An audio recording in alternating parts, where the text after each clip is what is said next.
Well, they say if you really want to get to know someone, spend 4 hours with them on a golf course. Well, that's just what World Golf Hall of Famer Amy Alcott did.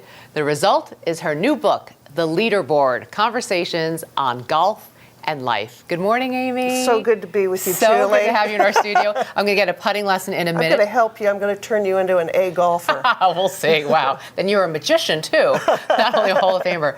You have spent, 3 experiences on the golf course with Bill Clinton. You've played golf with him 3 times. Yeah, I had a wonderful opportunity to do that. What did you learn about him? Well, he likes to see people do well, because it came out in the newspaper after I met with him or played golf with him that I shot 29, which at that time was 7 under par, 6 under par for 9 holes, and people said, "Is that a newspaper score, or does he just did he give you a lot of putts?" And he did. He gave me a lot of short putts, but I did play pretty well that day. I did learn from him so much. I just think he likes to see people do well. But he's a very serious golfer, but he really got better when he left the presidency. He was a much more relaxed golfer then. You interviewed him for your book. What did he say about life and golf and how the two are intertwined? Well, he said you really better be able to accept mistakes, which is a big part of golf, because this and life, golf and life, the game really does. It ebbs and it flows, and you have to be able. Nobody hits all the greens. Nobody is really consistent. The pros are, but for amateur golfers, that's a tough thing. You've also played golf with Jack Nicholson, and he opened up to you. He never gives interviews, and he let you interview him for your book. What did you learn about him through the interview and through playing golf with him?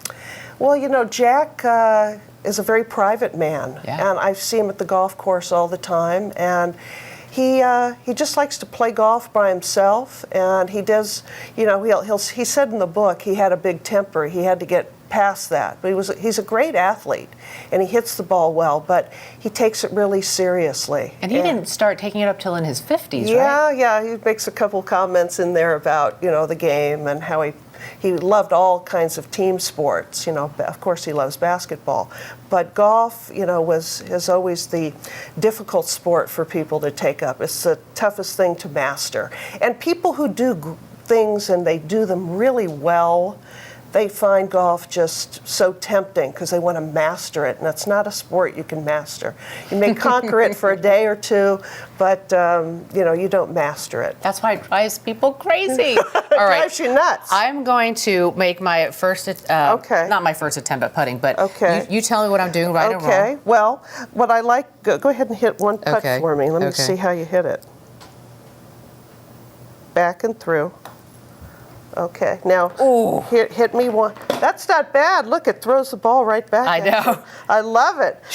I think you should do one. Let's just see how the pros do it. You want me to flip around here and go show you? Let me get this out of the way. Okay. All right. I'll hit one right here. Let's see if I can make it.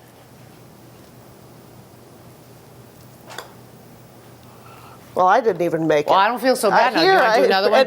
Let me hit another one. Yeah, you have to. You didn't tell me it breaks to the left. There we go. There you go. Hall of Famer, Amy Alcott. Way to go. The leaderboard. Thank you. Conversations on golf and life. I hope you enjoy it. I enjoyed writing it. It was really great. fun. You learn a little bit about all these famous people, and they're short chapters and little vignettes. Yeah. And it's about how golf intersected with their life and what's compelled them to play it and what drives them to enjoy it so much. Thank you so much, Amy. My Always pleasure, good to see Julie. you. All right, well, to read an excerpt from the leaderboard, go to our website, earlyshow.cbsnews.com.